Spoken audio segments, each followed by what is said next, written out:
Und wir wollen uns in den kommenden Wochen mit 3 Persönlichkeiten auseinandersetzen, die uns wirklich ein Vorbild im Dienen sein können. Predigtserien, die legen wir oft schon weiter im Voraus fest, und so haben wir uns auch für diese Predigtserie schon im Frühjahr Gedanken gemacht. Und ich wusste noch, dass ich da so eine richtig zündende Idee hatte, über wen ich heute reden könnte. In der Zwischenzeit ist viel passiert, einige wissen, was so alles noch dazwischen war. Auf jeden Fall kam ich aus den Ferien zurück und war dann letzte Woche noch mit letzte Woche Predigt beschäftigt. War dann so, yes, da hatte ich doch so eine richtig coole Idee. Und guck mir das so an, war so, der Waffenträger Jonathans. Melli, was hast du dir dabei gedacht? Na, kein Problem, guck mir einfach nochmal in den Bibeltext rein. Und da stehen genau 3 Verse über diesen Mann. Also mal gucken, vielleicht sind wir heute ein bisschen schneller fertig als sonst. Aber ich sag's euch, ich habe mich mit der Geschichte auseinandergesetzt und mich da reingelesen, und es hat mich regelrecht in einen Bann gezogen. Ich hatte richtig, richtig Freude, da in die Tiefe reinzugehen, wie dieser Waffenträger an den Punkt kommt, wo er dann einen Satz sagt. Und das möchte ich mir heute mit euch angucken. Mich hat es inspiriert und mich hat es bereichert, und ich glaube auch ganz, ganz fest, dass für dich heute Morgen was dabei sein kann und du heute Morgen von diesem Waffenträger für dein persönliches Leben inspiriert werden kannst. Und bevor ich so richtig reinstarte, möchte ich gern noch beten. Vater, hab Dank von Herzen für dein Wort. Hab Dank, dass du einfach auch in dieser Form zu uns reden möchtest. Und ich möchte dir danken, dass wir nachlesen können von deiner Größe und von deinem Charakter. Und ich bete, dass du unsere Herzen öffnest für das, was du heute reden willst, dass du unsere Ohren öffnest. Und ich danke dir, dass du mir schon vorangegangen bist und vorbereitet hast, was du heute reden willst. Heiliger Geist, sei du derjenige, der einfach zu unseren Herzen redet. Amen. Die Story, die wir uns heute anschauen, die steht in 1. Samuel 14. Ich werde auch noch ein bisschen auf das Kapitel 13 eingehen. Das heißt, wenn du deine Bibel dabei hast, dann darfst du gerne die aufschlagen und ein bisschen mitlesen. Oder noch viel besser, heute Nachmittag setzt du dich einfach nochmal hin, schlägst dann deine Bibel auf und liest dann die Geschichte nochmal nach. Weil ganz oft ist das dann so, wenn man dann was gehört hat und dann liest man die Geschichte nochmal, dann liest man sie irgendwie auch nochmal ganz anders. Also an der Stelle Ermutigung. So, um die Tiefe der Persönlichkeit des Waffenträgers besser verstehen zu können, müssen wir uns, wie gesagt, so ein bisschen die Situation anschauen, in die der da eigentlich reingeraten ist. Also jetzt ein bisschen Storytelling, was ist da eigentlich passiert? Das Volk Israel war zu der Zeit, nachdem sie dann in das verheißene Land gekommen sind und Richter hatten und hatten sie ihren ersten König, nämlich Saul. Und sie lebten unter ständiger Bedrohung von einem Volk, und das waren die Philister. Und die Philister waren ein mächtiges, technisch starkes und sehr militärisches Volk. Und wir lesen in 1. Samuel 13, Vers 5, die Philister versammelten sich aber, um gegen Israel zu kämpfen. 30.000 Streitwagen, 6.000 Reiter und Kriegsvolk, so zahlreich wie der Sand am Ufer des Meeres. Die zogen herauf und lagerten sich bei Michmas, ich weiß nicht genau, wie man es ausspricht. Also wir befinden uns in Michmas, ich habe das mal nachgeguckt, das ist so ein Pass, ein bisschen nördlich von Jerusalem, also wir befinden uns so ein bisschen so im hügeligen Bergland, hilft einem manchmal, um sich das so ein bisschen vorzustellen. Und ja, jetzt weiß ich nicht, ob du schon mal versucht hast, den Sand am Meer zu zählen, aber das ist eher so unmöglich. Also wir lesen hier, das war ein unglaublich großes Kriegsvolk. Also allein 30.000 Streitwagen. Das sind sehr, sehr, sehr viele. Und dazu noch ein Fußvolk, das wahrscheinlich so vom Satellit aus gesehen aussah wie Sand am Meer. Also sehr viele. Und das Volk Israel gucken wir jetzt auch noch an. Wie waren die denn so aufgestellt? Ja, in Vers 6 lesen wir, als nun die Männer von Israel sahen, dass sie in Not waren, denn das Volk war bedrängt, offensichtlich, da versteckte sich das Volk in Höhlen und Dickichten, in Felsklüften, Gewölben und Zisternen. Auch gingen einige Hebräer, das ist ein anderes Wort für Israeliten, über den Jordan in das Land Gad und Gilead. Saul, der König, aber war noch in Gilgal und das ganze Volk hinter ihm war verzagt. Okay, ist jetzt erstmal noch nicht so eine Nummerangabe, wie viele waren das denn jetzt tatsächlich, aber wenn die schon Angst bekommen, dann scheinen sie nicht so gut aufgestellt gewesen zu sein. Und tatsächlich sind, nachdem die dann alle weggelaufen sind, mit Saul noch 600 Männer übrig geblieben. Das ist im Gegensatz dann doch wieder eher zählbar. Auf jeden Fall lesen wir hier, dass die restlichen sich verkrochen haben, weil sie Angst hatten. Die sind weggelaufen. Und wenn wir uns anschauen, wie das Volk Israel denn so sonst unterwegs war, dann kann ich das auch sehr gut verstehen. Und zwar hatte Israel so gut wie keine Waffen. Wir lesen in 1. Samuel 13, Vers 19 bis 21, im ganzen Land Israel war kein Schmied zu finden. Denn die Philister hatten gesagt, damit sich die Hebräer nicht Schwerter und Speere machen. So musste ganz Israel zu den Philistern hinabgehen, wenn jemand seine Pflugschar, seinen Spaten, sein Beil oder seine Sichel zu schärfen hatte. Wenn die Schneiden an den Pflugscharen, an den Spaten und den Gabeln und den Beilen abgestumpft waren und um die Ochsenstachel gerade zu richten. Hier erfahren wir so im Nebensatz, das Volk Israel, das waren vor allem Landwirte und das war auch so ungefähr das militärische Werkzeug, das die hatten. Weil die Philister, die haben das schlau gemacht. Die waren nämlich eben militärisch stark, die hatten sehr, sehr viele Schmiede und konnten gut mit Eisen umgehen. Die haben sich also ihr militärisches Werkzeug selbst hergestellt und die haben das Volk Israel von sich abhängig gemacht. Wenn man Krieg gegeneinander führt, gar nicht so dumm. Und so mussten immer die Bauern, wenn die dann irgendwie ihre Sichel hatten und die haben so ein bisschen gemäht oder ich weiß nicht, was man damit noch so macht. Und dann ist es stumpf geworden, das mäht nicht mehr so gut, dann ist man zum Philister gegangen und der hat einem das wieder ein bisschen geschärft.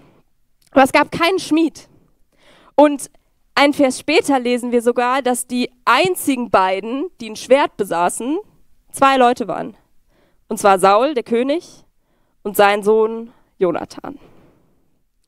Das war also die Situation um Israel und ich weiß nicht, wie es dir so geht, aber ja, mit so einer Mistgabel an der Front gegen Philister, die so viele sind, wenn ich nicht vorher schon eine der gewesen wäre, die sich in irgendeine Zisterne zurückgekrochen hätte, dann hätte ich spätestens jetzt aber ernsthaft Angst bekommen. Zudem der Anführer Saul. Er war der erste König, das Volk sehnte sich nach einem König, so wie die ganzen Heidenvölker und Gott hat ihren Wunsch erfüllt und ihnen einen König gegeben, aber der war eher so eine umstrittene Persönlichkeit, um es mal milder auszudrücken. Weil, auch wenn seine ersten 2 Amtsjahre bis dato, wo wir jetzt stehen, recht glimpflich verlaufen sind, stand ihm sein menschlicher Ehrgeiz sehr oft im Weg. Und wenn du dann heute Nachmittag 1. Samuel 13 und 14 liest, dann liest du auch von einer Geschichte, wo Saul Gott ungehorsam wird. Und zwar nicht auf ein Gebot hört, das Gott ihm eigentlich gegeben hat. Saul war kein gottesfürchtiger Mann, sondern er hat sehr viel nach seinem eigenen Erfolg gesucht. Und das wurde ihm immer wieder zum Verhängnis, denn das ist selten, eher nie so eine gute Idee. Sein Sohn Jonathan hingegen, der war ein gottesfürchtiger Mann. Und jetzt sind wir in Kapitel 14 angekommen und Jonathan wird eines Morgens wach und hat eine glorreiche Idee. Und jetzt geht er zum Waffenträger. Auch da sind wir jetzt angekommen. Und er sagt zu ihm, komm, lass uns hinübergehen zu dem Vorposten der Philister, der dort drüben ist. Ja, geniale Idee, oder? Als wären 600 nicht schon zu wenig. Lass uns doch einfach zu zweit gehen, du und ich, zu den Philistern. Spazieren wir mal vorbei, fragen mal, wie es denen so geht. Ja, jetzt weiß ich nicht, ob du schon sehr viel in der Bibel gelesen hast oder auch viel im Alten Testament gelesen hast. Aber vielleicht kann man ja noch denken, ja, vielleicht hat Gott ja eine krasse Zusage gegeben und ist Jonathan irgendwie im Traum begegnet, hat den Himmel geöffnet, ihm eine Vision gegeben, boah, und dann passiert dies und das und jenes und du musst eigentlich gar nichts machen, weil ich mache das alles. Also vielleicht ich als Waffenträger wäre vielleicht so ein bisschen, okay, ich weiß nicht so genau. Hattest du vielleicht einen Traum heute Nacht? Komm, erzähl doch mal. Jonathan jedenfalls legt noch einen drauf, indem er dann später nochmal sagt, hey, komm, lass uns zu dem Posten dieser Unbeschnittenen hinübergehen. Vielleicht wird der Herr durch uns wirken. Amen. Vielleicht? Was ist also... Das ist jetzt nicht so eine krasse Zusage von Gott, dass er irgendwas tun wird. Ich meine, vielleicht wir zwei gegen die Philister. Was hättest du an der Stelle des Waffenträgers gesagt? Vielleicht erstmal was Positives, bevor man dann mit den Bedenken kommt, boah, Jonathan, du bist so mutig, hast einen krassen Glauben. Aber hey, wir müssen doch nichts überstürzen. Vielleicht machen wir uns erstmal einen Plan oder wir rufen alle auf und wir beten und fasten noch eine Woche. Vielleicht holen wir deinen Vater noch ins Boot, dann haben wir wenigstens alle Waffen des Landes versammelt. Und hey, wir können auch mal gucken, ob es da irgendwie unter den 600 Leuten noch Musiker hat. Das mit den Posaunen, das hat in Jericho schon mal so gut funktioniert. Aber es ist richtig krass, was der Waffenträger sagt. Und zwar sagt der Waffenträger zu Jonathan, stopp! Jonathan weiß nämlich noch was. Er sagt zwar vielleicht, aber Jonathan sagt zum Waffenträger, denn es ist dem Herrn nicht schwer, durch viele oder wenige zu retten. Ja, er sagt vielleicht. Ja, er hat keine klare Zusage von Gott. Es ist kein Brief vom Himmel gefallen, der ihm sagt, hey, geh dahin, weil ich habe das geplant. Aber Jonathan weiß, Gott kann das. Gott kann das.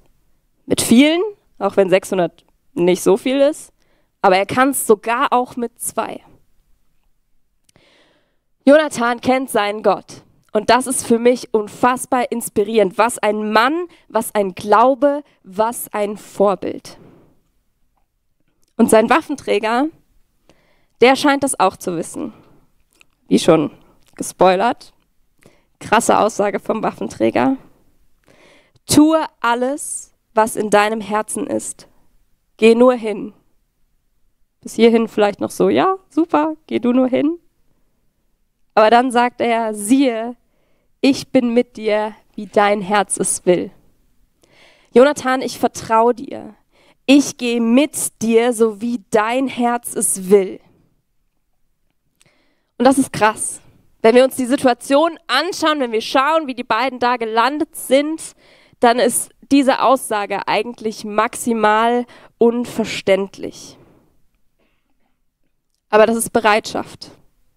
Bereitschaft, seinen Job auszufüllen. Sein Job war es, Jonathans Waffen zu tragen, so wie sein Titel sagt. Und er ist bereit, diesen Dienst radikal auszuführen. Und jetzt nehme ich euch schon mal vorweg, was dann passiert. Und zwar gehen die beiden dann wirklich los, zu zweit, Jonathan voraus, sein Waffenträger mit dem Schwert hinten dran. Und dann kommen sie zu dem Vorposten dieser Philister und die sind oben auf diesem Hügel. Und die sagen dann, guck mal, Hebräer, sind aus ihrem Loch rausgekrochen gekommen, haben sich doch 2 getraut. Und dann sagt Jonathan noch zu seinem Waffenträger, hey, weißt du, wenn die zu uns runterkommen, dann ist nicht so gut. Aber wenn die sagen, kommt rauf zu uns, dann ist Gott mit uns. Sagen die Philister das tatsächlich, hey, kommt hoch zu uns, wir wollen euch eine Lektion erteilen. Die beiden, die krabbeln dann auf allen Vieren, steht da, klettern diesen Berg hoch. Und dann sind da die Philister. Jonathan geht hin, der Philister fällt um, der Waffenträger tötet. Und der nächste fällt um. Und so machen die das und töten an diesem Tag 20 Philister. Jetzt habe ich mir erst gedacht, naja gut, wenn man so alttestamentliche Geschichten kennt, dann ist 20 jetzt echt irgendwie eine sehr moderate Zahl. Dann wiederum, 2 gegen 20, weiß ich jetzt auch nicht, ist schon auch wieder eine sehr gute Zahl. Auf jeden Fall schlagen sie 20 Männer und danach ist das Volk der Philister so verdattert, dass da Israeliten kamen und gegen die gekämpft haben, dass ein großer Schrecken auf das Land kam und sie sich gegenseitig alle umgebracht haben. Jo. Dem Herrn ist es nicht schwer, durch viele oder durch wenige zu retten. Jonathans Glaube war so groß, dass er gesagt hat, lass uns hingehen, wir tun unseren Teil und Gott wird seinen Teil hinzugeben. Und Gott war treu und Gott hat es auf seine Weise gemacht. Und der Waffenträger, der war dabei. Und jetzt zum Waffenträger. Ist es nicht spannend, dass wir seinen Namen gar nicht kennen? Hey, Jonathan und sein Waffenträger sind doch zu wahren Helden geworden. Dabei kennen wir nicht seinen Namen, wie alt er ist, wo er herkommt. Wir lesen vorher nicht von ihm und danach auch nicht mehr von ihm. Er ist einfach ein No-Name. Und ich glaube, das passiert noch relativ häufig, dass wir so die großen Leute auf den Bühnen kennen, die CEOs, aber die Möglichmacher, die kennen wir eigentlich gar nicht. Beispiel, wer kennt Steve Jobs? Ja, schon mal Nein? Doch, oder? Also Steve Jobs, für alle, die das nicht wissen, das ist das Gesicht hinter Apple. Das ist dieses Handy mit dem Apfel angebissen. Das ist Steve Jobs. Also den Namen, den hat man schon mal gehört. Okay, jetzt Tim Cook. Ja, okay, ein paar nicken. Aber vielleicht schon weniger? Okay, ich kannte ihn nicht. Tim Cook, das war der COO und später CEO und der hat die Lieferkette von Apple so optimiert, dass das Unternehmen organisatorisch stabil wurde und letztlich auch international so bekannt wurde. Okay, das hat jetzt irgendwie nicht so gut funktioniert. Probieren wir es nochmal. Wer von euch kennt Mileva Maric? Keiner?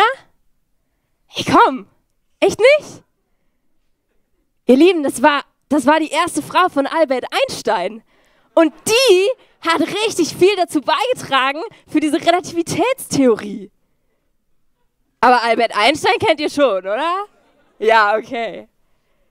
Also eben, das ist noch krass, dass oft die unsichtbaren Diener, die so viel zu etwas beitragen, eigentlich die unsichtbaren Möglichmacher sind, deren Namen wir nicht kennen. Und trotzdem tragen sie einen erheblichen Beitrag zu dem bei, wo sich dann jemand anders, der wahrscheinlich auch gearbeitet hat, aber dann die Lorbeeren erntet. Und wie ist es heute?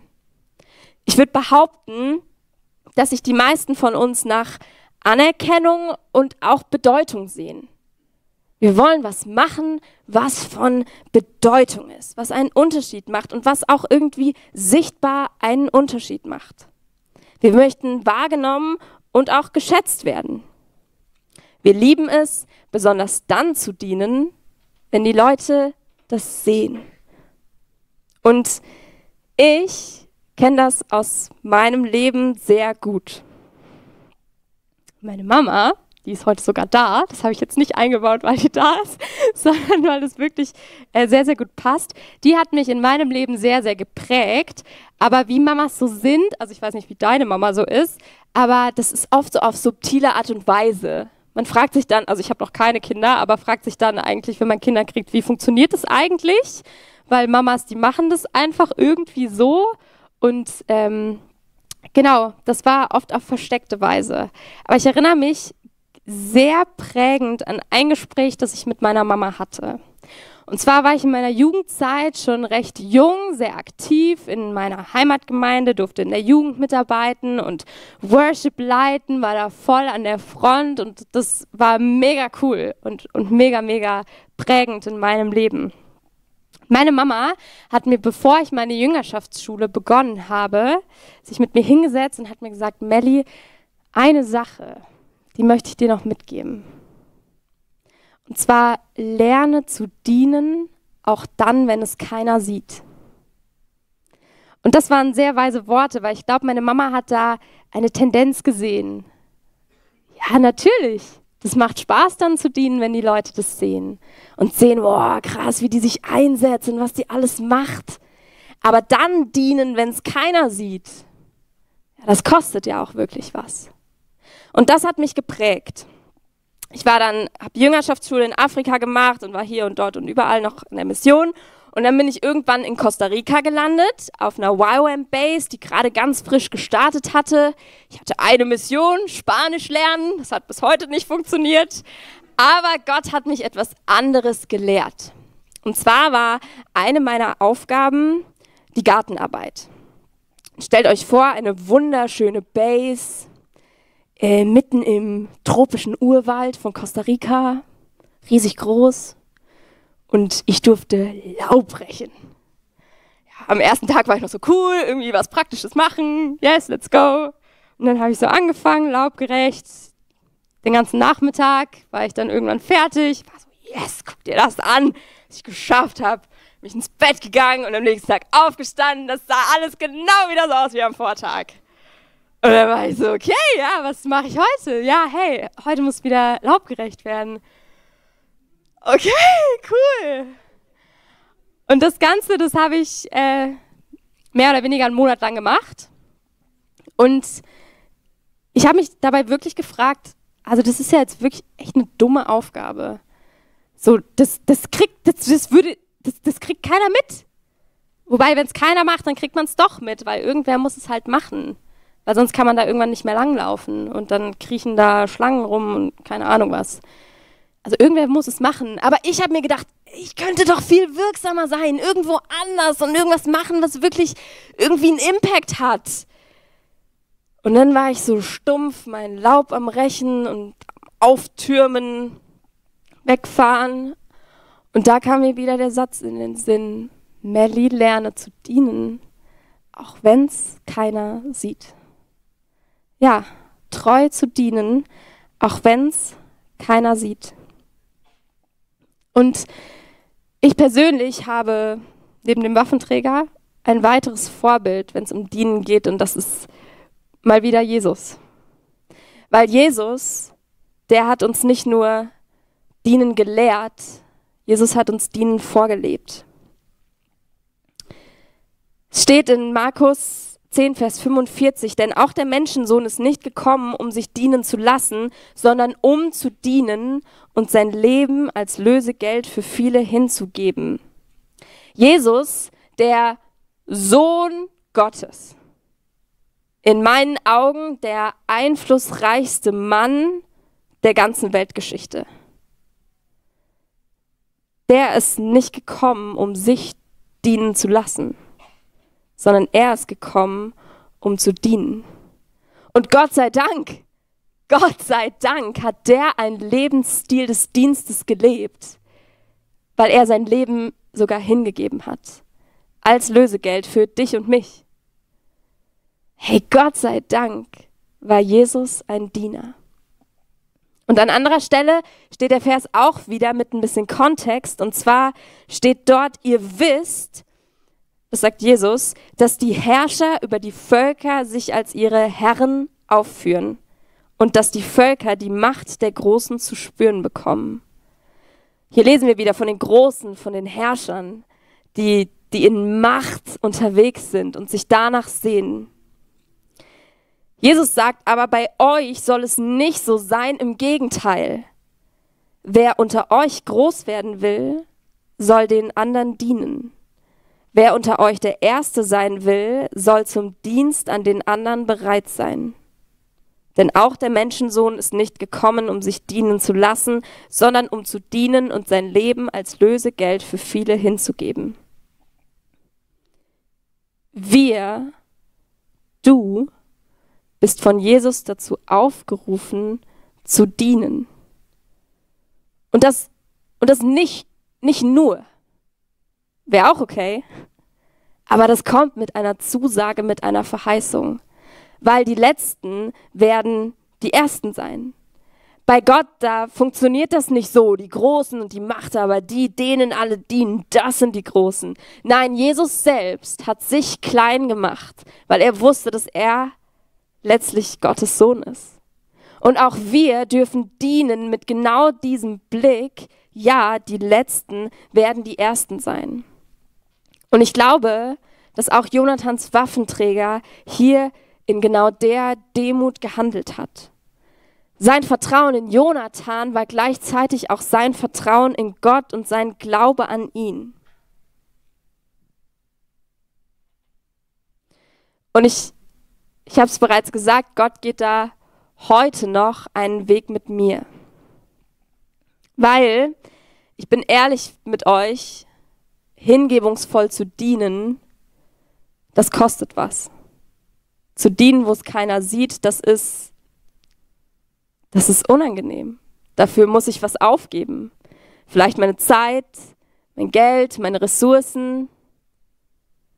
Das kostet was. Und ja, dann gibt es so Situationen, da bin ich so, okay, Gott will, dass ich diene, dann mache ich das, bin dabei aber eigentlich total, ich weiß jetzt kein gutes Wort, was irgendwie appropriate auf der Bühne ist, bin total genervt dabei. Denke mir so, oh nee, jetzt, okay, mache ich das halt, weil ich ja irgendwie sollte und muss und okay. Kennst du das von dir? Dann kriegst du keine Anerkennung. Du hast mal wieder, keine Ahnung, zu Hause dich um alles gekümmert und keiner sieht's. Und dann hast du noch hier was gemacht. Und was macht es schon für einen Unterschied, ob da jetzt Laub liegt oder nicht? Meine Güte, soll es doch jemand anders machen. Ich habe andere Begabungen. Aber in Epheser 6, Vers 7 steht noch etwas. Und zwar spricht Paulus hier zu uns und sagt, erfüllt eure Aufgaben bereitwillig und mit Freude. Denn letztlich dient ihr nicht Menschen, sondern dem Herrn. Wenn wir also dienen, dann sollen wir in einer gewissen Haltung dienen. Und zwar nicht mürrisch und mit irgendwie, nee, ich gar keinen Bock. Sondern wir sollen in einer Freiheit dienen und mit Freude. Und das braucht wahre Demut. Das braucht vor allem auch Liebe.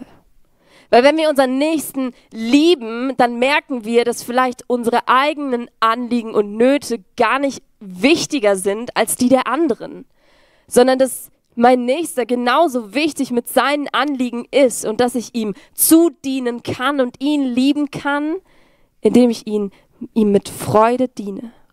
Und das versprüht einen Wohlgeruch. Habt ihr schon mal Menschen gesehen, die mit Freude dienen? Die in Freude wirklich so was machen wie, ja, vielleicht auch Klos putzen. Also sie tun es nicht mürrisch, sondern sie machen es aus einer Freude heraus. Oder andere Leute, die wirklich einen Dienst machen und sie machen es mit Freude, das versprüht einen Wohlgeruch. Und in dem gibt uns Paulus einen Perspektivwechsel. Und zwar sagt er, hey, und wenn es keiner sieht, letztlich dienen wir nicht den Menschen, sondern wir dienen Gott. Wir dienen Gott und Gott sieht's. Auch wenn kein anderer es sieht, jemals. Gott sieht's. Und Gott sieht deinen Dienst. Ich weiß nicht, wo du tätig bist, ob du wo dienst. Und vielleicht fühlst du dich nicht gesehen. Und es tut mir sehr leid und ich glaube, wir brauchen auch wieder mehr eine Kultur des einander Wertschätzens, auch in den Diensten, die keiner sieht. Aber ich will dir heute zusprechen, Gott sieht deinen Einsatz und Gott liebt es.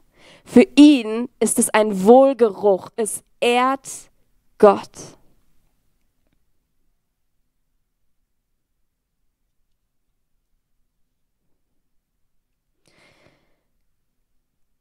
Zum Abschluss will ich noch uns ermutigen, und zwar, ich glaube ganz, ganz tief, dass da, wo wir das leben, wo wir mit freudigem Herzen unseren Dienst vollrichten, und jeder hat eine andere Aufgabe, und das ist gut so. Aber da, wo wir treu, bedingungslos und vielleicht auch kontinuierlich, weil aus dieser Kontinuität des Dienens werden wir letztlich Jesus auch ähnlicher. Da, wo wir das leben, da macht es einen Unterschied. Es hat einen Unterschied gemacht, dass ich einen Monat lang in Costa Rica das Laub gerecht habe.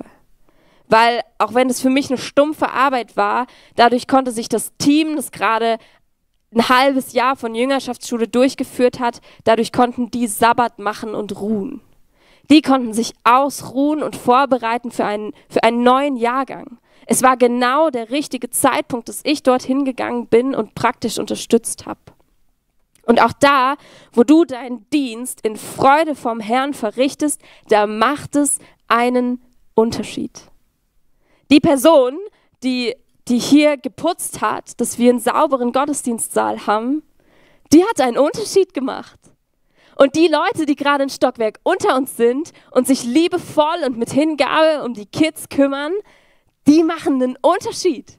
Und die Leute, die die Woche schon kamen und geprobt haben, dass wir heute gemeinsam Worship machen können, die früher aufgestanden sind, damit wir Worship haben und einen guten Sound haben und Gemeinschaft mit Gott haben können, ihn ehren können, die machen einen Unterschied.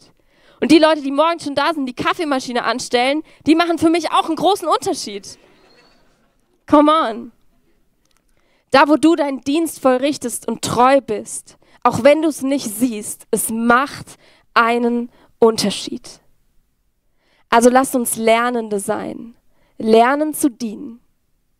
So wie auch der Waffenträger hingebungsvoll gesagt hat, ja, let's go, Suicide Mission, ich bin dabei, du und ich. Weil ich mache meine Aufgabe, ich diene letztlich dem Herrn. Und er hat dem Herrn gedient, mit dem, wie er sich hingegeben hat.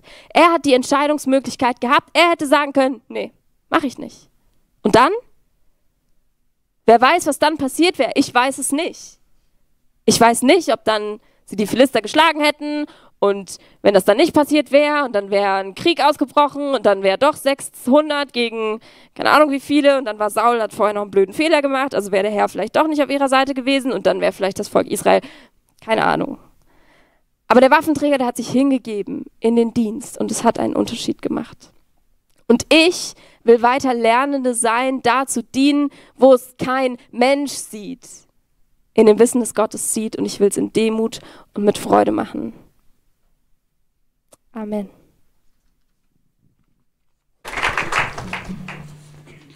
Danke vielmals, Meli. Und wenn ihr jetzt irgendwie spürt, es kribbelt etwas und ja, ihr den Ruf gehört, irgendwie, ihr möchtet gebraucht werden, ihr möchtet eingesetzt werden, ihr dürft sehr gerne auf unser Pastorenteam zugehen. Sie wissen sicher, wo wir noch Leute brauchen im Dienst, auch für die Gemeinde.